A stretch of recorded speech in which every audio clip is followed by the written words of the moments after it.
Let's go. We about to start, man. The 49ers round check is popping. Your boy CG is in the building with a special guest. Oh, we are live. United Game Podcast, Dion, Carcast, my boy David, and we got a special guest, the 49ers Ultimate Report. He goes by John J. If you guys didn't know it, there's no H on that name, by the way. Appreciate that, CG. Yeah, man. It is an honor to have the great John J as the guest. And for everybody else, man, what is the day today, guys? It's Victory Monday. Victory Monday. That's right. Keep stacking W's. Like hey, man, this has been a beautiful ride, and I'm all for it right now, man. I am very happy with what Brock Purdy did. I'm very happy with how he handled himself, even after taking a couple of big hits. And I honestly feel like he's going to be fine. He'll be good for that Seattle game. I think basically it was just a situation of them pulling him, giving him rest. He'll get treatment on it all week. I'm pretty sure he'll do some light practicing, probably nothing too crazy. They don't touch the quarterback in the first place anyway, so they're just probably out there to say, hey, how do you feel day by day, just to make sure he feels good enough. And they'll monitor it and walk him along to the Seattle game. That's all it is, this is the biggest game of the season for us. If we win this game, we take the division. What's going on, Crazy Juice? There's no one else that's going to be able to beat us, and I think Kyler went down earlier. So, now with him going down, that's definitely scary. And this game right now is 3-0 in the second quarter between the Patriots. Yeah, and Kyler Murray, he got carted off with a knee injury, and he's questionable. Yeah. Non-contact knee injury. Mm-hmm. Non-contact always means usually ACL, something like that. And that's unfortunate. Like he fell down weird, like an open field. He just tripped. Yeah. Yeah, and it sucks when that happens, man. You don't wish injury on nobody, but I'm going to tell you right now, bro, we rolling in ways you can't imagine. Our defense is fucking fantastic. Anybody who thinks otherwise, I'm telling you right now, you must be blind, deaf, dumb, and stupid, because our defense is balling tremendously. Even Ray McLeod looks better on his returns. Like we're just balling in every way you could think of. And I'm gonna say this, and I really, really hope and pray that Kyle hears me. Give Jordan Mason more carries. Yes, the kid deserves it, carries, man. Yes, I agree. He can't keep averaging 5 yards a damn carry, and we just keep overlooking him. Come on, Kyle. You got to get it together, man. And, okay, we got a Seahawks fan in the chat. Go ahead, Carcast. You put it so eloquently what happened with Kyler Murray. So he's asking what happened. Non-contact, I guess. Yeah, all I saw, because I was watching the game, he was just, I think it was a third down. He's trying to get the first down. He was just running an open field. And, he usually slides, right? He just slid really weirdly. I think his knee got pinned or something. And then, they took the commercial break. Next thing you know, he's on the cart. And he's carted away now. Questionable to return. Colt McCoy is in. I mean, the offense, not too great right now. But, struggling right now. They can't handle that New England defense at all right now. So, yeah. Hey, man, how do you feel about that game yesterday, Carcast? That's dope. Man, we'll go with you and then John Jay and then Dave. First of all, I was not expecting that. 35-7.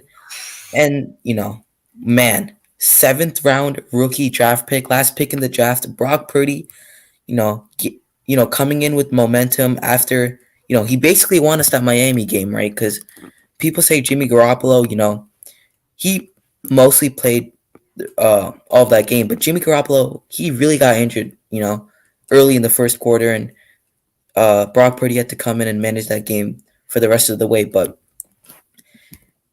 it's amazing, man. Your first game, your first start as a rookie, and you beat the GOAT and Tom Brady, and you blow them out. And I have to give the Bucs defense some credit. their defense is stout, man. They got a great defensive coordinator in Todd Bowles. Man, they've got some really, really good defensive players. Devin White, you know, uh, and Dominican Sue, that was a big hit for them. He went out. I think it was with I No, forgot what injury no, it it's was. Vita Vea. Oh, my bad. Not Dominican Sue. Sue's with the Vita Vea. Eagles, as we said. Yeah.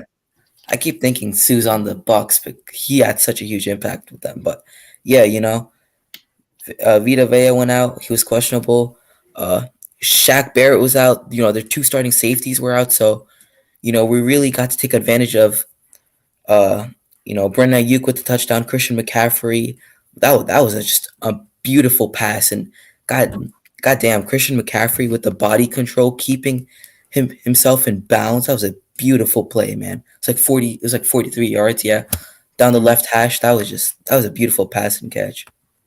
Oh yeah, dude. You know what's so beautiful about this game? I thought it was going to be a low score, close game at first, and then I look into this until the end of the first quarter, we're up by 2 touchdowns or so, and then we're getting we're moving down the field, and our defense just didn't I don't know. There's something special about this defense, man. It's ridiculous. They're going ruthless, bro. They don't give a damn. Bro. They're hitting you. Dre Greenlaw don't give a damn, bro. I like that about Dre Greenlaw. Yeah. Dre Greenlaw's got that ruthless aggression mentality, bro.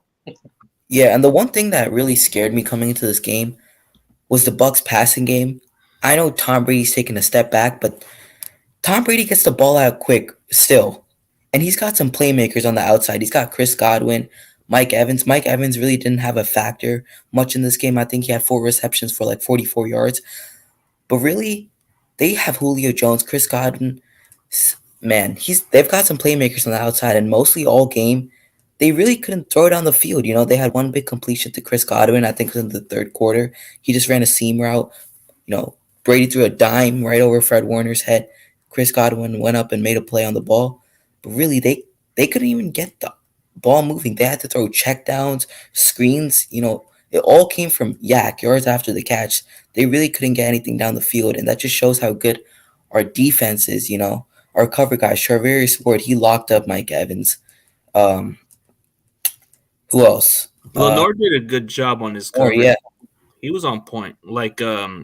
Ward was on good positions too, but I'm looking what's going on with our cornerbacks, man. I heard Mr. I get cut and come back every time. Dante Johnson's unfortunately out for the season. Okay. But the good news is we do have Janoris Jenkins who could be activated. Yeah. Oh, I'll say this for Dante Johnson. Prayers, man. No one cares. but prayers, come on. Wow. Look. I hope you get healthy and you have a great recovery. Then no one cares. Okay, man. Hey, David. The guy literally is he's like a pimple in the middle of your back.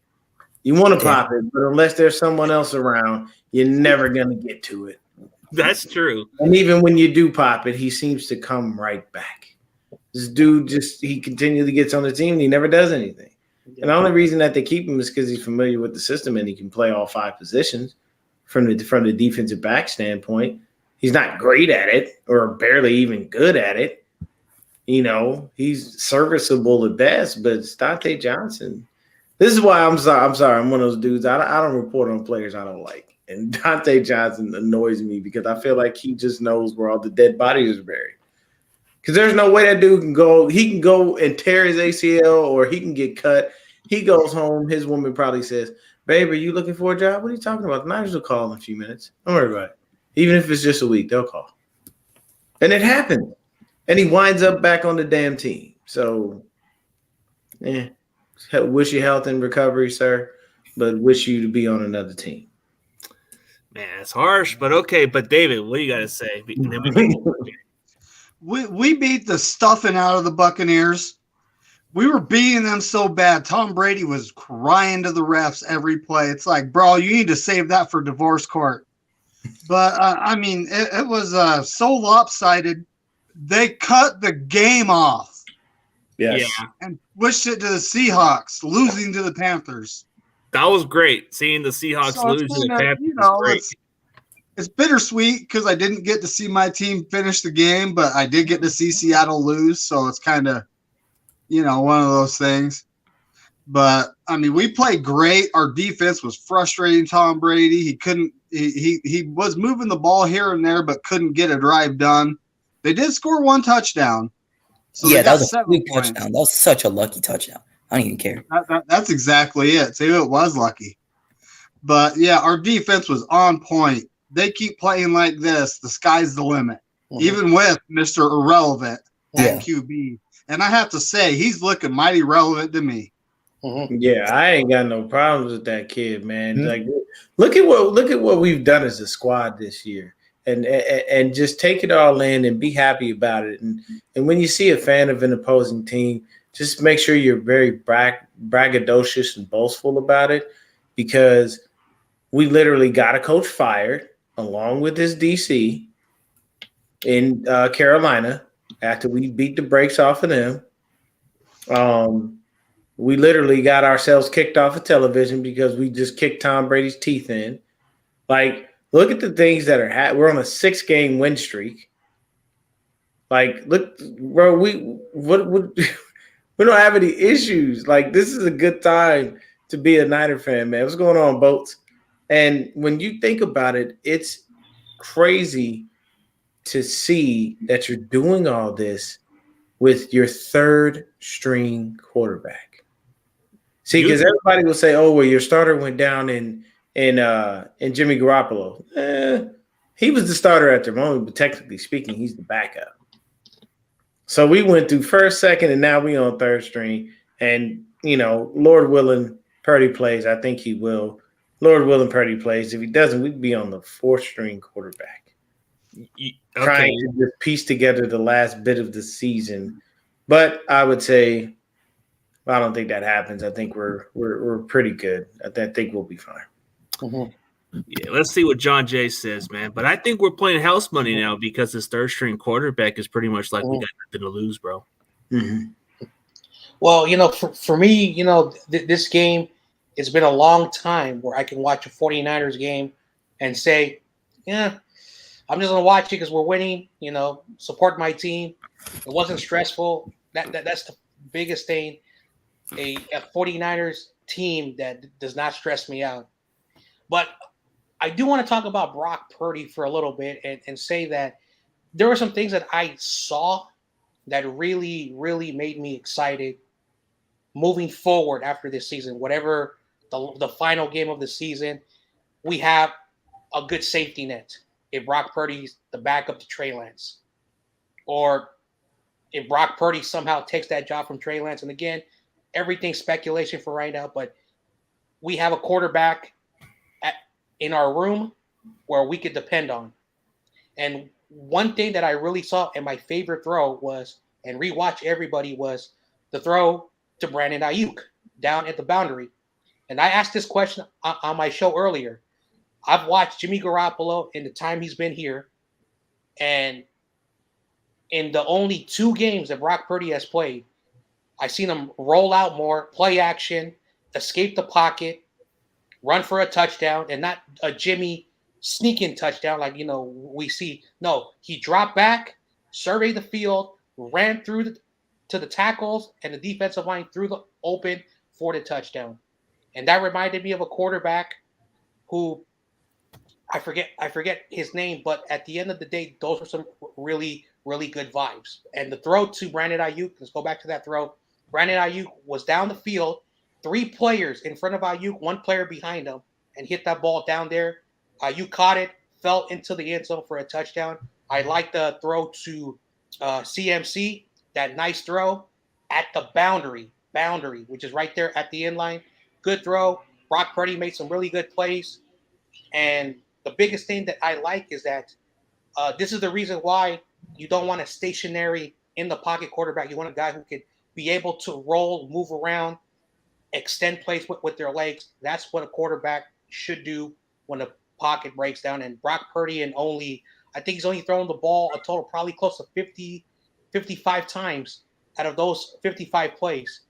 He's done more in just those 2 starts. And again, I may just be overhyping the kid, but he did a really good job. and I'm probably one of the most generous to Jimmy Garoppolo, even though I'm not a big fan of him. But Brock Purdy played really well. I'm still like Trey Lance, but Trey Lance, Brock Purdy, we got two young guys on very cheap contracts for next season. If we bring the right veteran, we'll have a good quarterback room. That's just my thoughts on yesterday's game. But Brock Purdy, man, I feel bad that he had to go to Iowa State because if he went to one of those big schools, he would have been a first rounder, in my opinion. I mean, that's high praise right there. You know what? The crazy thing is, you said he's thrown the ball probably around 50 times. Y'all know Tom Brady threw the ball yesterday 55 times. 55 and still lost. He completed like 300 yards.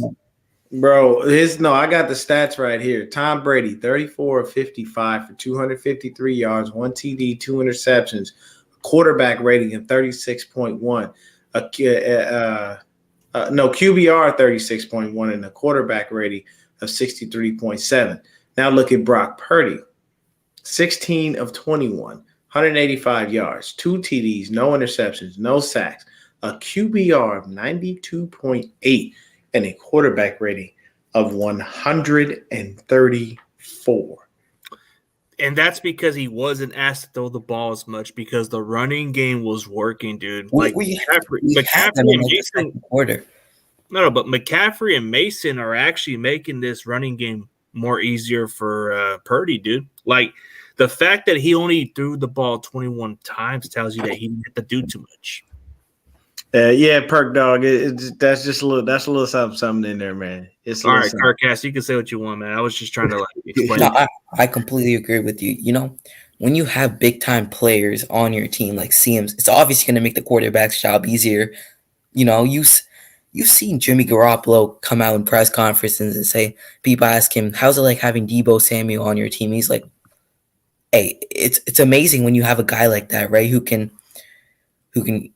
catch the ball and he does what he does after he makes the catch. You know, it's all yak. You know, I don't know who wouldn't love having a player like that, but I know I would. Like, you've got one of the best running backs in the NFL right now in CMC, and you got Jordan Mason, all these amazing supporting casts around Brock Purdy. George, I like how they got George Kittle involved early. You know, he really hasn't been putting up the stat line since the Arizona game where he had the 2 touchdown game. Since then, he's been a bit quiet, but I liked how they got him going early on that 3rd and 7. Beautiful pass from Brock Purdy inside the pocket. Great throw. You know, George Kittle went up and does what he does. He made the play on 3rd and 7. The drive kept going. You know, so the other thing is I saw Brock Purdy. He made some really aggressive throws into tight windows, and I really like seeing that, man. Like, as a young rookie, you know, you have the nerves to do, like, that's showing something. Like, he has the guts to do that, and like, if he can keep working on the mechanics, you know, keep building on his performance, I think, like, I'm not saying, you know, he's gonna, like, you know, take us all the way, but like, he has the potential to.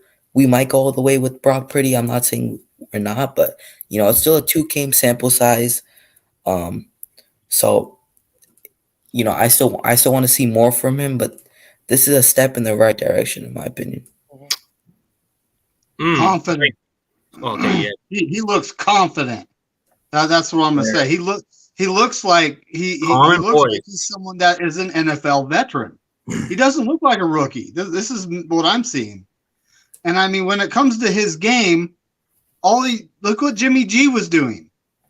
Managing the game, throwing dinks and dunks, handing the ball off. And Brock Purdy can do more than throw dinks and dunks and hand the ball off. He can use his legs, extend plays. He actually, right now, I look at him like he's an upgrade over Jimmy G. And, you know, version like I said, like I've always said, I don't hate Jimmy G. He's just not it. He's limited. We all understand it. Like, and I think as 49er fans, we've dealt with it for the time that we dealt with it, and we're all tired of it. Here's my number one thing with Jimmy Garoppolo. If I'm him and I'm his agent, I ain't coming back.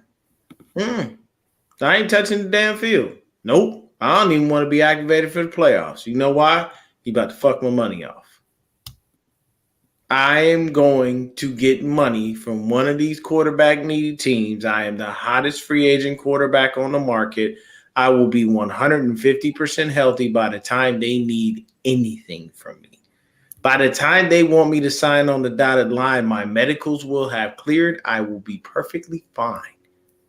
I am not coming back to the Niners. I'm not getting on nobody's field to do a damn thing. The only thing I'm going to do is if we luck out and get a free ring, I will gladly be at the ceremony to get my free ring. Mm-hmm. I'm going to get my damn money. That's what you in the league for. You ain't in the league. Let me explain something to you. People can be in the league for the passion of the game because they just love playing football. That's like George Kittle and Gronk. Guys like that. They're massive human beings and they love playing football. There's some guys that are in it for just the money. Mm-hmm. And there are guys that you probably look and you go, how do you keep getting paid? Kirk Cousins, Sam Bradford. How do you keep getting paid and you never deliver the Super Bowl? Makes no sense. But you know what happens? You're playing the best possible and the most high paid position in football. It's very simple. So for me, once again, if I'm Jimmy, I'm rehabbing. I'm talking to Don, telling him right now, get to work. Mm-hmm. Start shopping me with these teams that ain't going no damn where. Excuse me, and I'm talking to everybody. Yeah. I'm talking to every team that needs a quarterback. Mm-hmm. I'm talking to Houston. I'm talking to New Orleans. I'm talking to the Colts. I'm talking to the Panthers. Mm-hmm. You know, I'm looking at all of those teams going, what does a salary cap look like and how much can I get them for? Because, look, at the end of the day, you still when you're in the league and you're a player, your first thing is to get as much guaranteed money as you possibly can so that you feel that you are set up for success. No matter what happens, that guaranteed money is yours. So for me, to be honest with you, if I'm Jimmy, I don't want to come back. I will stretch my rehab. And for all the people thinking he's going to come back, i.e. David Lombardi, which is Jimmy's, low-key, boyfriend right there. When I say that wholeheartedly, and I don't even care if he sees it and blocks me or whatever. I don't give a shit because he dick rides Jimmy G to the fullest. It's actually very annoying. Yeah, he's like, report that Andrew Luck jersey.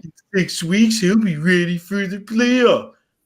Dave, have you watched our playoffs? What has Jimmy done in the playoffs? Anybody on this panel, can y'all give me something that Jimmy did in the playoffs that means something?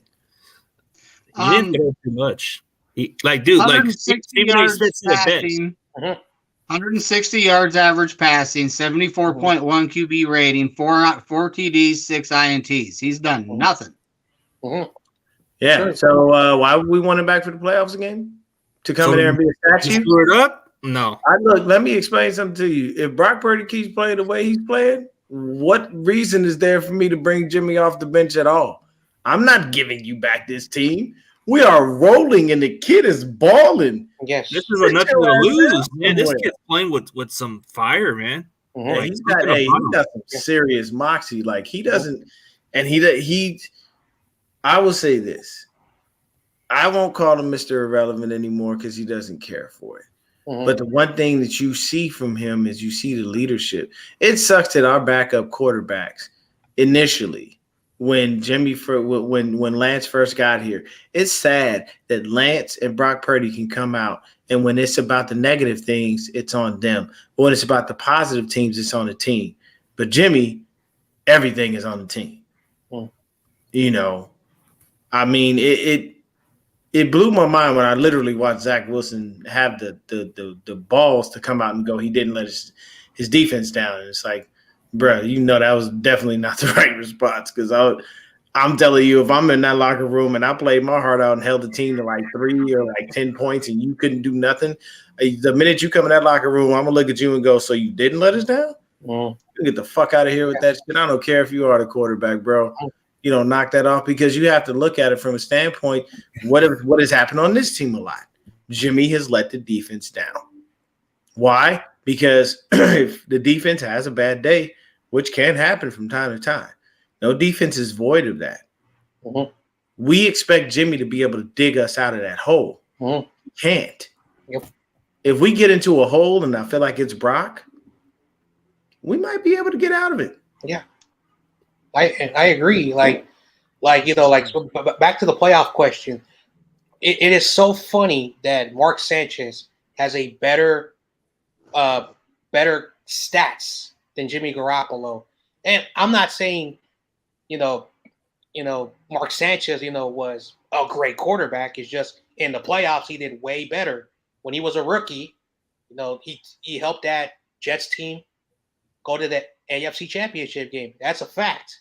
But what has he been known for? He was a bust. But in the playoffs, he did lead, that team to 2 AFC Championship games. But here's the difference.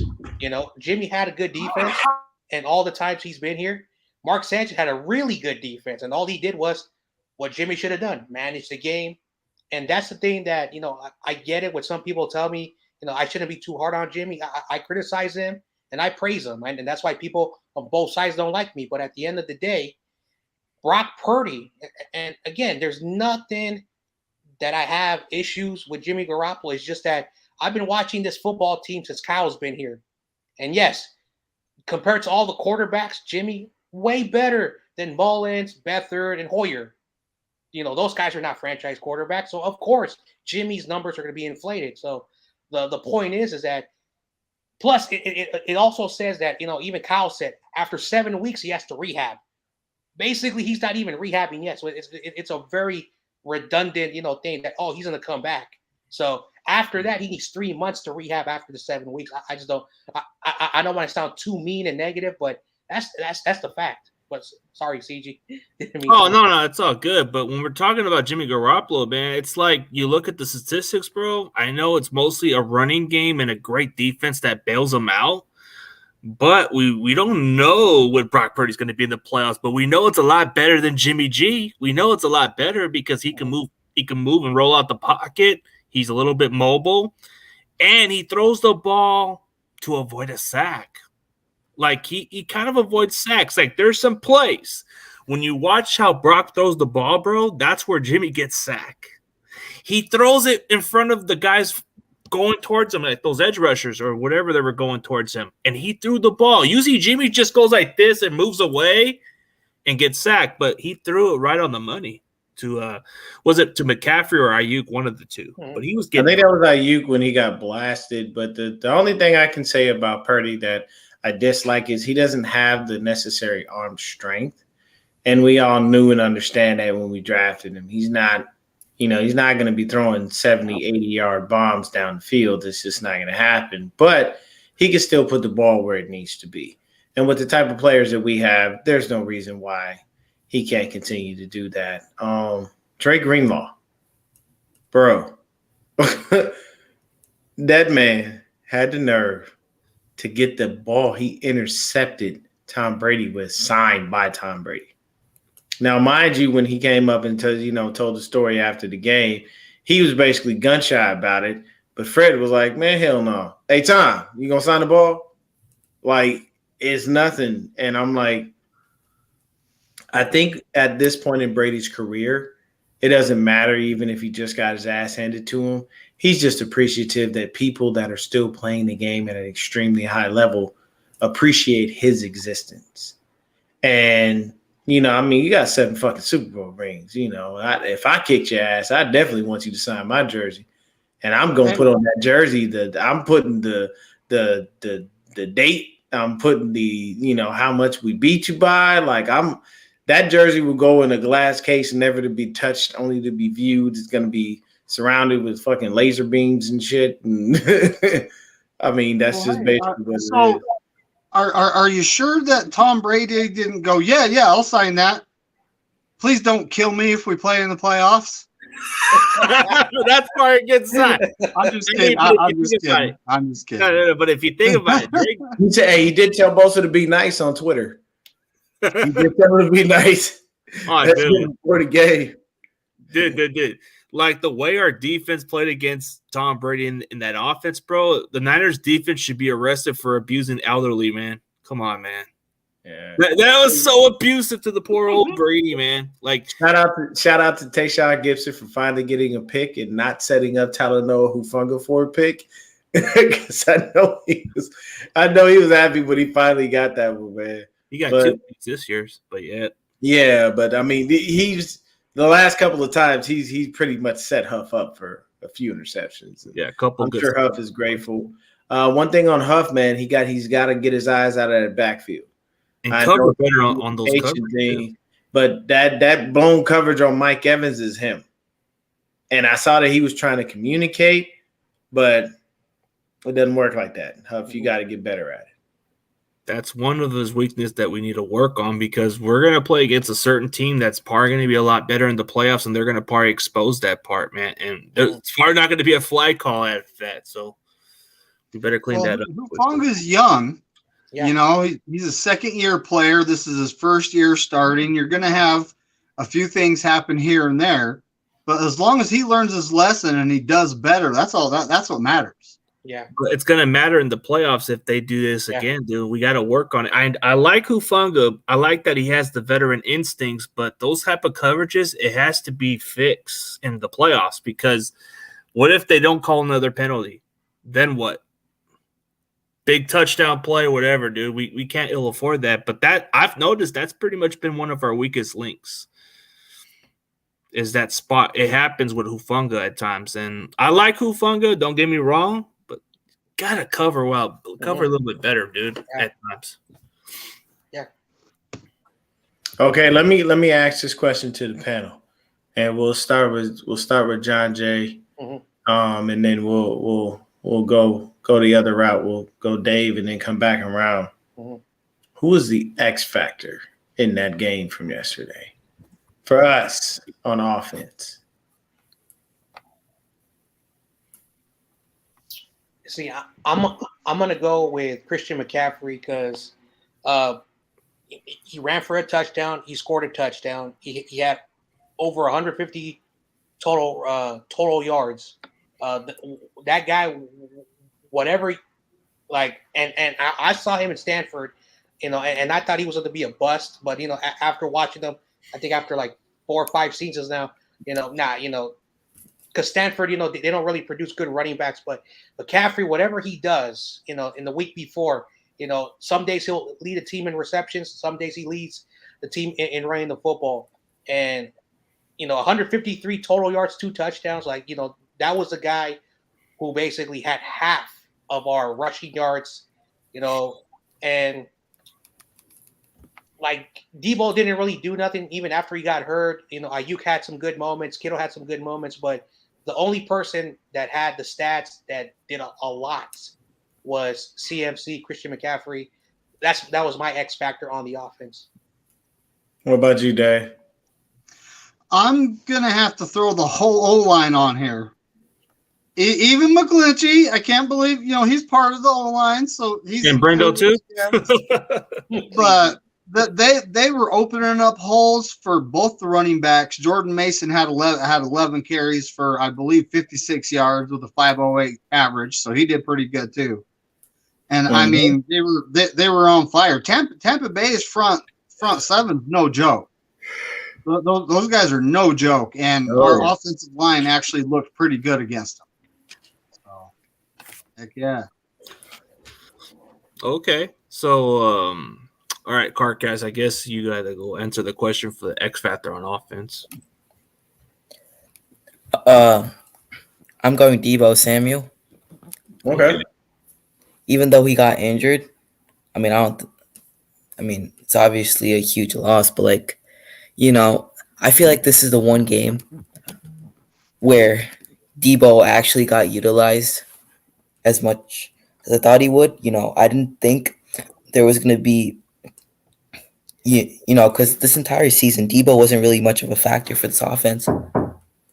There was a couple of games where, I think, the Sunday Night Football game against the Rams, he had a breakout game in that game, and there's a couple other games I can't think on top of my mind right now, but I think Deebo had a huge impact. He had that one rushing touchdown, 13 yards.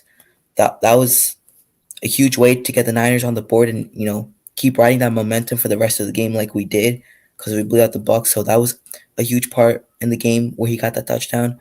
That's what Debo does, So there was that rushing touchdown, and before he got hurt, there was this one throw that Brock Purdy made. He moved out of the pocket with his mobility. He threw I think it was a dart right on the money to Debo Samuel, for the first down. Great spiral on the throw. Debo Samuel, he got open, good catch, and he ran for a couple more yards after the catch. That's what Debo does, so I'm not really surprised. But, Debo, this is the most I've seen him get involved, since the past few weeks. Because I don't know. I feel like Debo's not the player he was last year, and I feel like if Brock Purdy's still the quarterback, I feel like they could utilize Debo more. Because, like I said, there was a couple games in the beginning of the year where Debo got utilized, but after that, Debo, he didn't have much of an impact. He got few receptions here and there, but that's about it. He doesn't have the rushing upside like he used to from last year. I know we got CMC, so he's going to take the bulk of the load and he's going to be the workhorse. But Debo had a couple rushes in this game. He had a couple really good receptions, in my opinion. So he might not have put up the biggest stat line, but I feel like this is a dark horse candidate, for your question, Dion. So I'm going with Debo because even before he got hurt, I still think he had a significant impact, leading to the victory of this game. That's awesome, man. What do you think, CG? Well, this one's the more unheralded guy. Like, it's his first start, and the fact that he's gonna prove to the league, like, hey, I was the last pick in the draft, and I'm proving to the Niners that they made the right decision. Just like how Brady felt when he was in the 199 pick. Mm-hmm. He played with like this defense from the Buccaneers. They had an entire week to prepare against them. And that was the only question mark from Brock Purdy was, is he going to be ready for a defense that's prepared with this film? And he passed with flying colors. He played pretty solid. He did a good job. He made some 2 key touchdown passes, and he ran for a touchdown. And he did exactly what we want a quarterback to do in Shanahan's offense, and that's manage the game and don't screw it up, just like David would say it best. But I think that's pretty much the one guy that gets the offense for me for the X factor. I gotta agree with CG, man. Mr. Glock Purdy. I like that one, man. That dude is out there doing what he's supposed to do. He is. I literally watched him, and I went back and watched some of his Iowa State tape. He was a cold cat in college, man. He wasn't that bad. I think the only real knock on him, honestly, would have been just his arm strength. And his size. That can put you down a couple notches, but I mean, hell, it puts Tom Brady to fucking 6th round. He's got 7 rings. So, this is not to say that he's Tom Brady, but it does say that anything is fucking possible. It doesn't matter what round you get drafted in. It matters what you do with the opportunity that is presented to you. Yeah. So if you can go, I mean, if I get picked and I'm, pick number, 144, don't matter to me. I just got to go out there and do what I got to do and make sure that, pick number 144 looks like I should have been picked number 1. That's the main focal point. And what Glock Purdy did yesterday, man, he was out there with a fully loaded 9mm, man, just letting off shots. Bang bang Niner gang all over the field, and I mean it's so much better for his parents. Like his dad's in the stands, man, shedding those emotional tears. Special. You see it, that's special. Joy of tears, bro.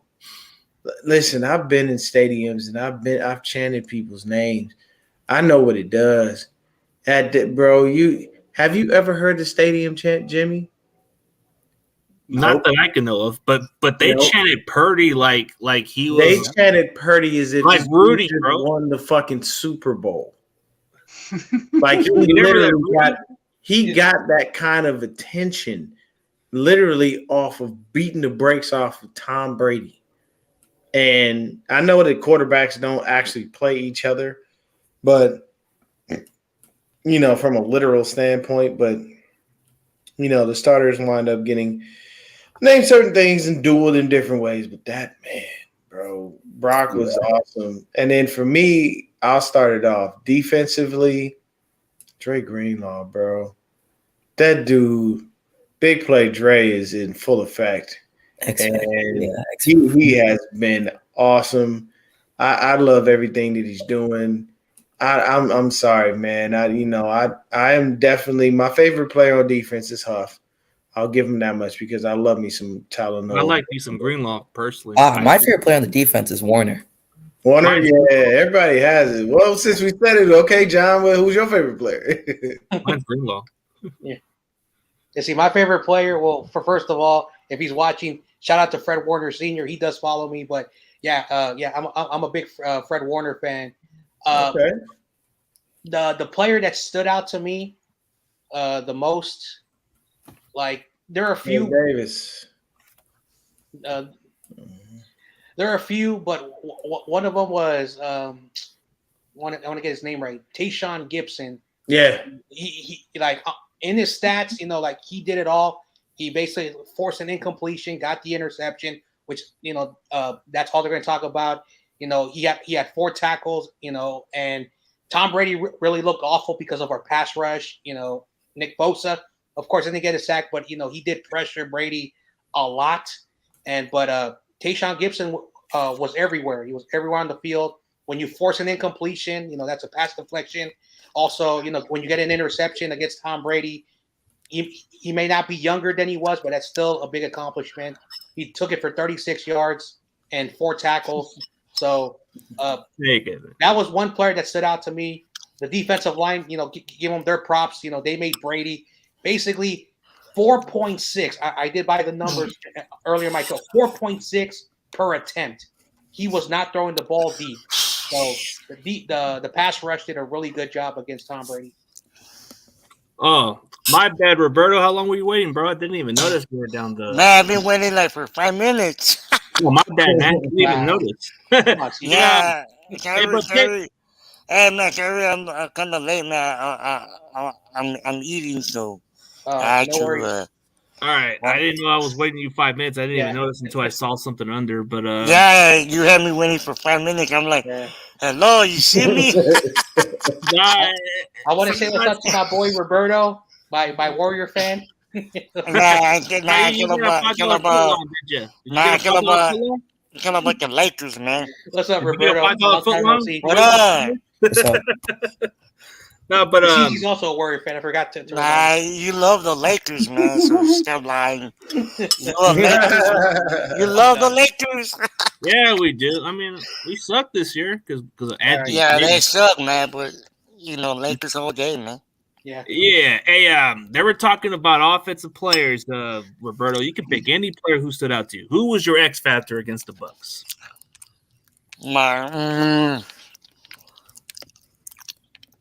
For me, man, it's gotta be McCaffrey, man.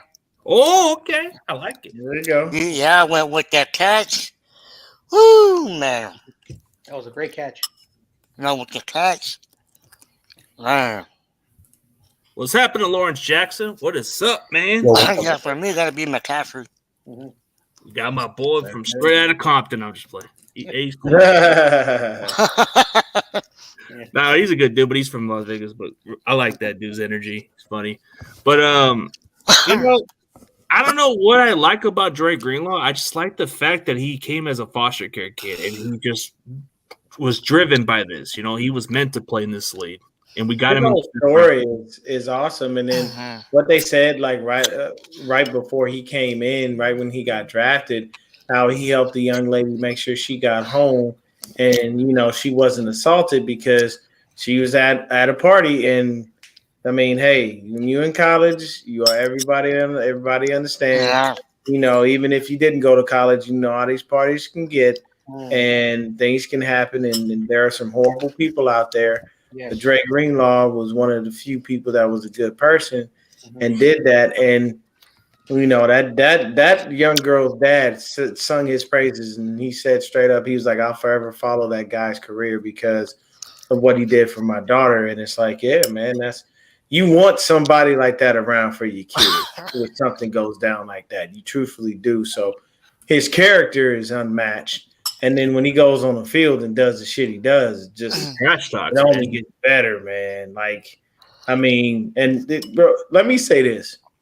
Most players, when they get paid, they either get hurt or they stop playing as well. Mitch Wisnowski is putting the hell out of the damn ball, people. Like this dude, and he'll hit you. That's the thing. Most punters are chumps. They don't really hit anyone. They don't hurt anyone. They're not trying to tackle anyone. Mitch Wisnowski is the polar opposite of that. He is an Aussie from the land down under, and I'm telling you, when he hits you, he packs a wall up. I'm telling you, bro, like that dude, he's doing great. When I watched that game yesterday, I swear to you, most of it I was in awe. Like, am I really watching this right now? Am I seeing us do this and just abuse Tom Brady? And I was like, you know what? I'm good. I kid you not. Everybody maligned me because I thought we were going to lose the Miami game. But I'm like, it's Tua, it's Tyreek, it's Waddle. There's a lot going on. I don't know. So I was a little more skeptical about that. And everybody was like, well, how are you so sure about this game? I'm like, this Tom's old. He's old. He's not. He ain't running out there doing anything spectacular. I mean, hell, that division is going to produce a winner that's going to be under 500. Yeah, that's true. It's gonna remind me more of the NFC West of 2010 when we had the Seahawks going. What is it, like 7-9? Mm-hmm. That's like that. Well, I think the Rams did it too once, where they were under 500. And were the division winners. Oh yeah, we all still hype, bro. Yeah. I mean, it's calm, but it's a beautiful situation when you can look at this. Mm-hmm. We didn't. So Brock Purdy didn't even beat out Tom Brady in yards, but he beat him in touchdown passes. He beat him in QBR and quarterback rating. CMC alone, 119 yards rushing, 34 yards receiving, 2 TDs, 1 rushing, 1 receiving. Jordan Mason had 56 yards. Jordan Mason on his own in limited touches almost literally amounted to all of the rushing yards that the Tampa Bay Buccaneers had as a team. They had 69 in total. This man had 56. He was 13 yards off. You get that man a few more carries, and he literally had their total by himself. Like this is what we're doing, and the beauty of it is you don't need a Josh Allen, Aaron Rodgers, Patrick Mahomes type performance. We can beat you with regular stats. Yep. With a team in general. Mm-hmm.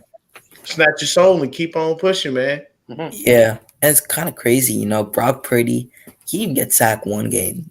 The defense didn't do absolute crap. And it's kind of crazy on our defense. We didn't even get a sack on our side, but it's crazy because our defense, we didn't get a sack. Nick Bosa didn't get a sack this game, but our defense still played phenomenally. Yeah. We made big time plays when it was needed. And just to bounce off your question, I know you asked, who's the X factor? I mean, I would go Greenlaw, but I want to try to say different players every time. Of course. I'm probably gonna say Jimmy Ward. I know I'll go Lamar because he picked Greenlaw, so I'll go. Don't talk about that, Carcast. Talk about Jimmy Ward ball. Talk about that. Yeah, I mean, everyone looks at the Dre Greenlaw interception, the end of the game, but I feel like Jimmy Ward, he made a big statement in this game. 8 solo tackles. It was 8 solo tackles. He had a forced fumble. Mm-hmm. So he didn't have the biggest stat line, but that forced fumble, it created a big turnover in that game. It was a big play in the game. 8 tackles. Great player. Played great in coverage like he usually does. So I would probably have to go Jimmy Ward because this was a big statement for Jimmy Ward. If he could keep this going, man, this guy, I always said, when it comes to safeties around the league, I feel like this guy does not get enough credit, and he needs to be up there. I actually thought he got snubbed in the top 100 that the NFL put out. This guy, I don't know. He simply just doesn't get enough credit. I realize there's other great safeties in the NFL. You've got the Jesse Bates, you've got the, uh, Tre'Davious Whites and stuff like that. yeah. There's a ton of good safeties around the NFL, but like I know, it's partly due to Jimmy Ward's injury history, but when he's on the field playing, this guy makes a big impact, man. He really does. So I'm hoping for Jimmy Ward to stay healthy rest of the season into the playoffs, because man, he's gonna be a big part of our defense. If we're looking for a wild card or even Super Bowl contender this year. Did you see the top 100? He was ranked number 96. They are hyping this guy like he is some great. Like he's the Ed Reed of the world. I'm not a hater on the guy, but he got all the buzz. But I think he does handle. CG, here's a stat that I saw this morning. So Jimmy Ward was targeted 18 times in this direction, gave up 55 yards. That's 3 yards a play. That's pretty good. Limit all those, yeah. So, and Carcass just, talked about his stats, but that is very important that Tom Brady threw his direction 18 times and the receivers only had 55 yards. And every time a ball was thrown in that direction, he only gave up 3 yards. So I understand, we talked about it, CG, you're not the biggest Jimmy Ward supporter, but that is really good where you're not giving up a lot of yards. 3 yards in 18 plays. That's just, Yeah, and I think Brady had 21 incompletions this game too. So that's more than that. He had a ton of incompletions, and I'm pretty sure Jimmy Ward was a part of that. Dave, tell us, man, who was that defensive guy that set you off where you were like, oh shit, this kid is playing? Charles Omenihu. Okay. He was in there doing the dirty work. He was taking on blockers. He was getting in Tom Brady's face. He doesn't have the stats, but he's in there doing the dirty work. Getting his hands up, switching to pass rushing from the inside to outside. He don't care. He's just down to play. Mm-hmm. I really like the kid. I hope we bring him back. Well, I like Omenihu as well. You know who else was out there? Drizzy Drake Jackson, man. He batted another boy. Hey, dude has limited playing time and leads the league and leads defensive linemen in the league with the most batted footballs. That is insane. For you to be on limited time and have that, that's crazy. And that's the simplest thing. Get your hands up. If you don't get to the QB, that's all you got to do. Most of the dudes we have on our defensive line are like 6'3" and taller. I think the shortest person we have, honestly, is Bosa. No, I think it's Hyder. Kevin Givens? Hyder's like shorter than Bosa? Kevin Givens. Yeah, Givens is shorter, right? But as far as like that one guy that stood out, it's like for me, I said it throughout the offseason, this kid was going to be one of those dark horses, and I said Lenore was going to be that one guy that steps up to the plate, man. Demo. And it feels like it hasn't, even though without Mosley, it's not the same, but it feels like Demo's doing a solid job on what he's doing. Yeah, I agree with that too. I like Demo, man. And he's had probably the best turnaround when you think about it, because he was going to be that nickel guy because we had E-Man out there. Then E-Man goes down and they put him at the starter and they slide Jimmy into the slot once he comes back. And, Jimmy at the same time, the reason he's playing as lights out as he is, this is last year his contract. He only got a 2-year deal. So he's playing and showing up and showing out partially because he's trying to get paid as well. So I love Jimmy Ward in the system. He may be elsewhere next year depending on what we do. And if we feel like, Gip is a little bit cheaper and he's going to be easier to keep around, then we'll do so. But, I mean, for me, man, all I got to say is it was a fantastic game. I loved every second of it. I'm still on a natural high from that. And just bring on the Hawks, man. Seahawks, Eddie, and the other guy in the chat, I'm sorry, but we come to Lumen Field to kick your ass. Yep, I know we it's are. a short week, but we coming through to break you off. I am gonna say this right now emphatically. We on a short week, so we're gonna be tired as hell. But you know what? We're gonna drag our asses in there, and we're gonna punch you right in the mouth, and we're gonna dare you to try to punch us back. Yeah, we're gonna Hey, punch you in the Roberto. face. It's I'm telling you, man, we looking for a Javante Davis type knockout on that. Yeah, I want to put this because if we get this game and win the division, oh, you can't tell me shit. We can lose every game for the rest of the time. I don't give a damn. Wow. We good. and Like, win yeah, on Thursday automatically clinches our division, so that's a cool fact, dude. Oh Yeah. that's true. Yeah, that's true. Yep. So, but for Roberto, So something we didn't discuss though. Yeah, what up? no, the Roberto, what were you gonna injuries. say on defense? Who you got as your stood out? Because we didn't throw him in the conversation. Oh yeah, we did. Yeah. Well, for me, Yeah. it gotta be Drake Jackson, man. Oh, okay, but we threw that name out there, man. Mix up. No, he's all right with that, man. You like I Okay, know you know what? You know what, man? I mean, I only mentioned it just because of the basketball. Yeah. But Mr. we can Backflip, elaborate on Drake. I think that's his dude. I like it. Mr. Backflip, right? I do backflips, the little cartwheels, all Bro, that. no, hey, the most athletic person I've ever seen at the damn combine was JPP. Yeah. But he That was lost the vision. insanity. How that he too damn big to be doing backflips like that. Too damn big. I like Drake Jackson's upside. I think he's got a bright future. Yeah.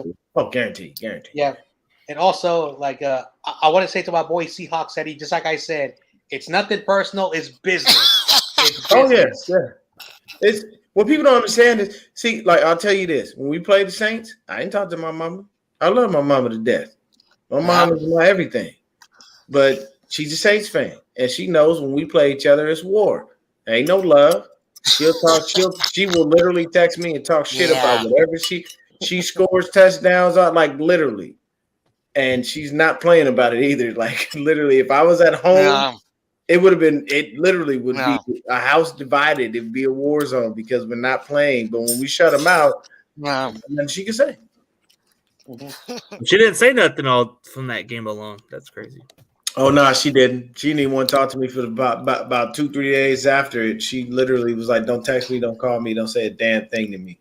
And I was like, "Yeah, I love you too." And she was like, "No, you don't." That's the same way my mom felt too. That's the same way my mom felt about the Cowboys. She said, Give me a few days to get over it." Right? Let me just get past this. But yeah, man. I'm telling you, yeah. What were you talking about, Dave? You said we missed something. What did we miss, sir? The injuries that happened during this game. Oh yeah. So we're gonna be missing Debo and Givens for 2 to 4 weeks. Yeah. That's just a guesstimate. They said Womack will come back sometime this Womack season. is in concussion protocol and won't be playing Thursday.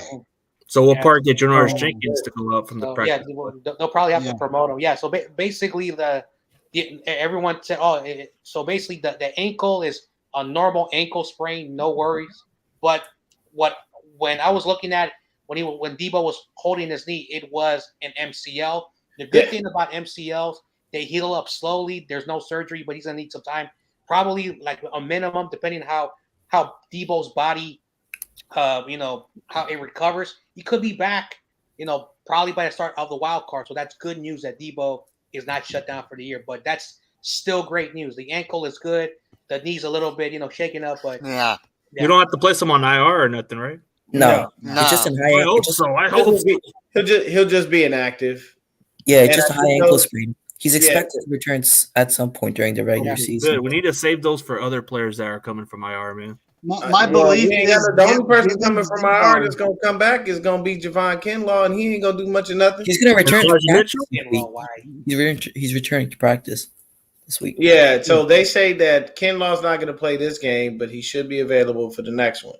And it says that Debo Samuel is expected to return week 17 against the Raiders.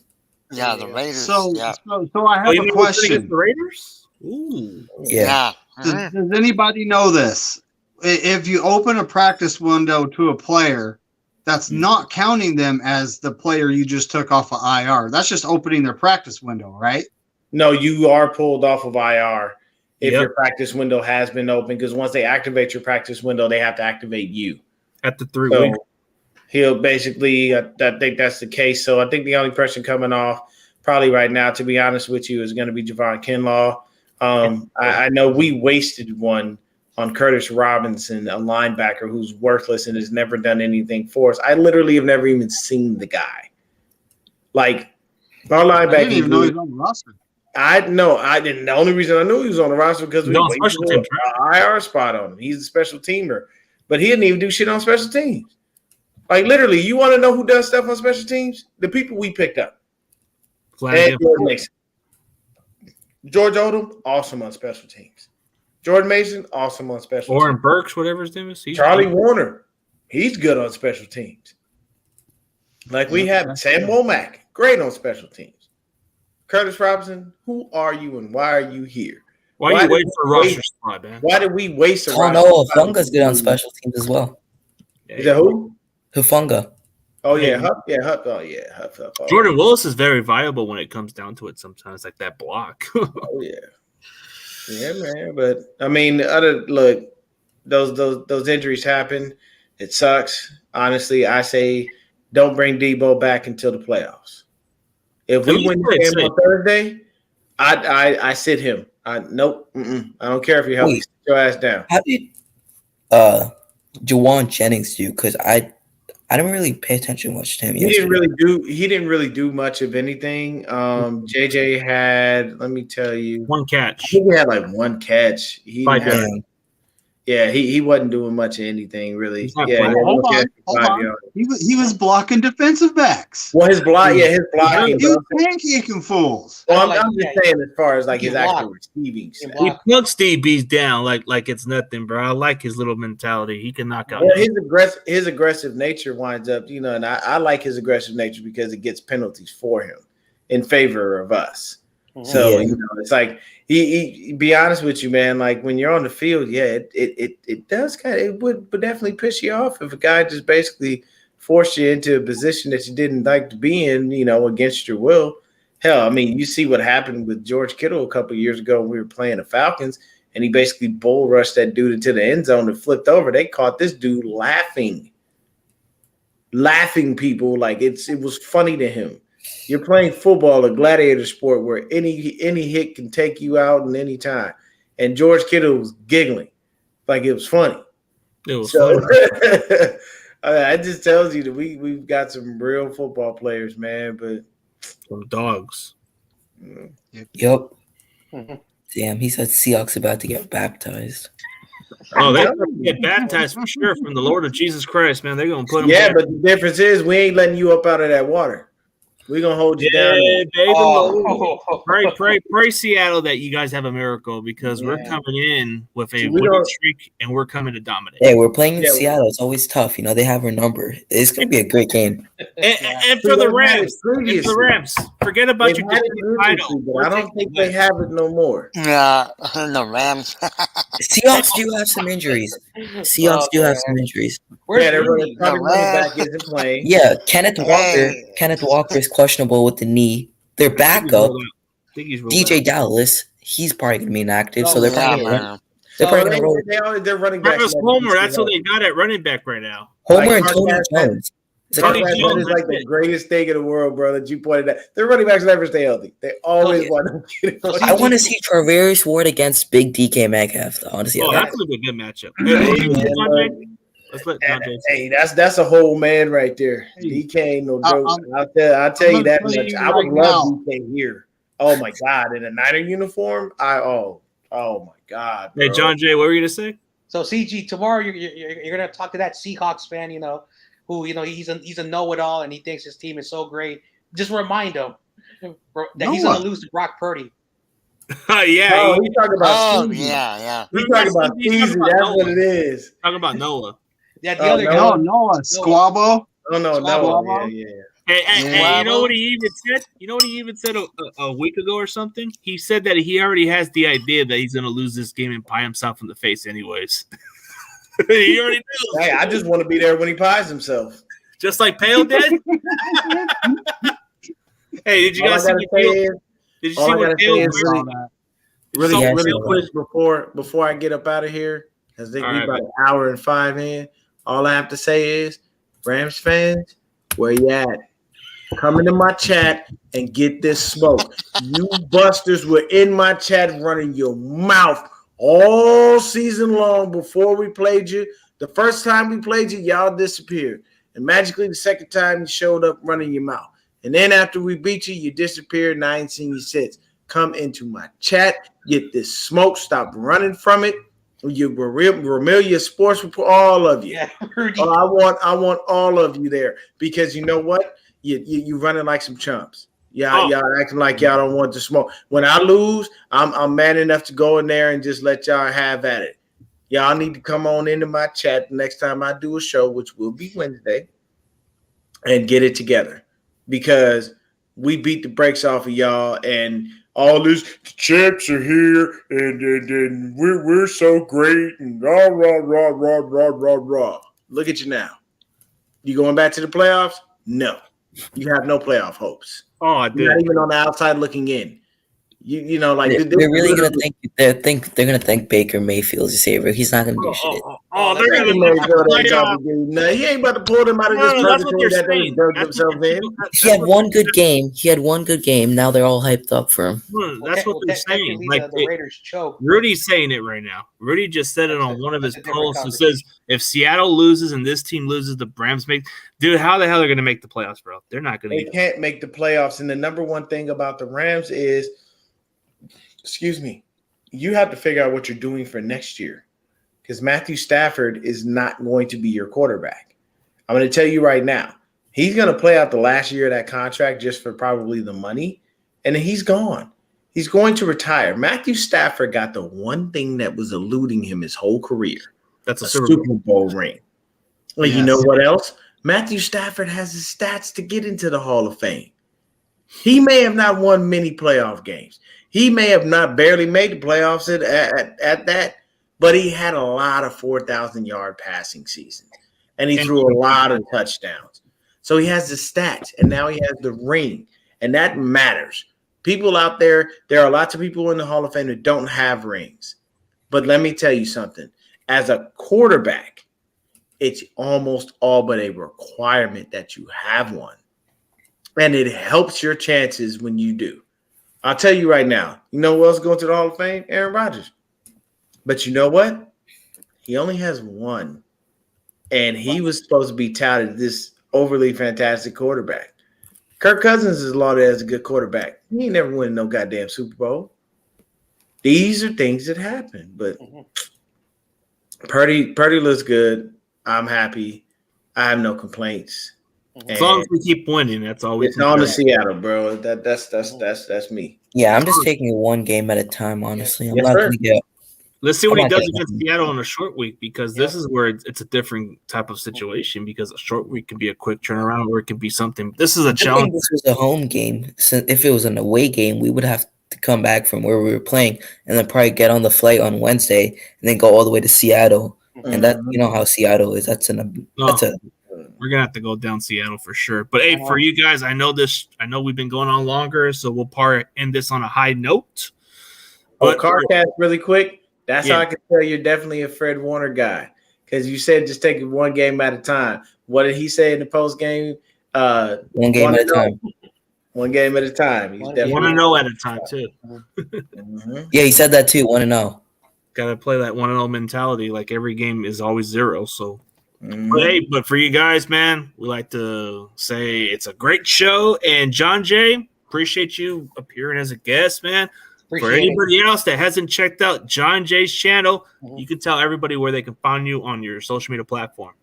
All right, thank you very much, CG. I wasn't supposed to be on this show, but CG let me hop on. Appreciate everybody. Of course, I know Dion, Carcast, David, Roberto, and CG. I know all these dudes. These guys are really good. I want to start off by saying if you have not seen Carcast and Dion's channel, you're doing yourself a disservice. And of course, Roberto and CG, they're good dudes. They're boys. And of course, David, he's been on my channel many times. He's been on every other platform. He's a good dude. These guys are good Niner guys. But CG, thank you very much. Yeah, of course, I'm John Jay. from the 49ers Ultimate Report. Check out my content. I do 49ers, talk every day. I have guests on. I do a lot of good things on my channel, and I tell it how it is. And if you don't like it, I get it. Some people want the cookie cutter answers.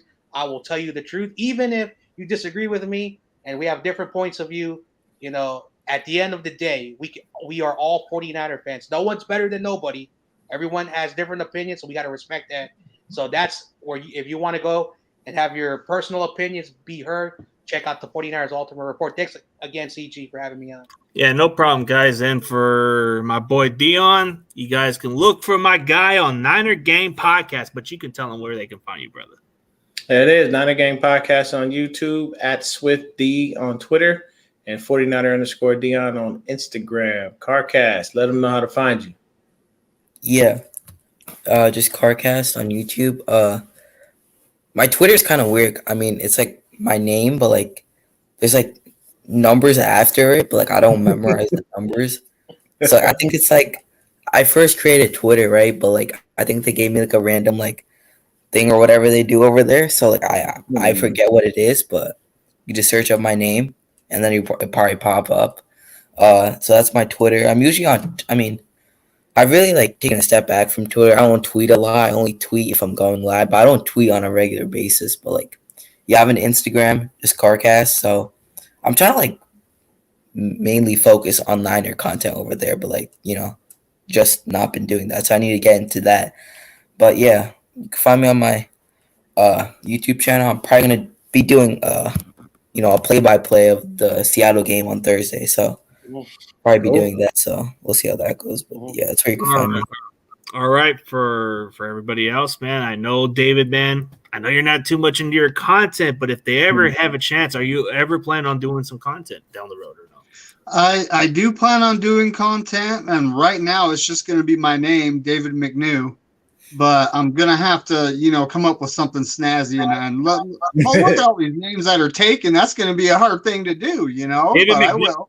David McNiner? How about David McNiner? David. That's not a bad idea. Not a bad idea. Hey, but for Roberto, I know you got your little channel, but you keep coming and going, bro. Your channel keeps changing or you keep getting new accounts, man. Where can people find you, man? You're just like that greatest mystery, buddy. You come and go. Come off mute. You're on mute. You're mute. Okay. You're muted. He's still muted. You're still muted. Well, I know he's repping the Bay podcast, ain't he? Repping the Bay. Well, he's got to say it. Yeah. Uh-oh. Technical difficulties. Do it again. That was muted for sure. It says on his name. Yeah, it's on your thing. Take it off mute now. There you go. You should be able to talk. Unless your mic is tripping. Yeah. No, but we still can't hear him even though it's on mute. You still can't hear your him? mic is tripping. No. Okay, so it's Reppin' the Bay podcast. He'll go on my comments. If you guys ever see this guy's channel, just subscribe to the guy. He's a good friend of the channel and a big fan of my channel too. So yes, sir. Love to this guy, man. This guy is awesome, and he's just a guy with the passion with the Niners, man. But for everybody else, we're gonna have a call it a day, man. As always, go Niners. Go Niners. Niners. Peace. Thank you.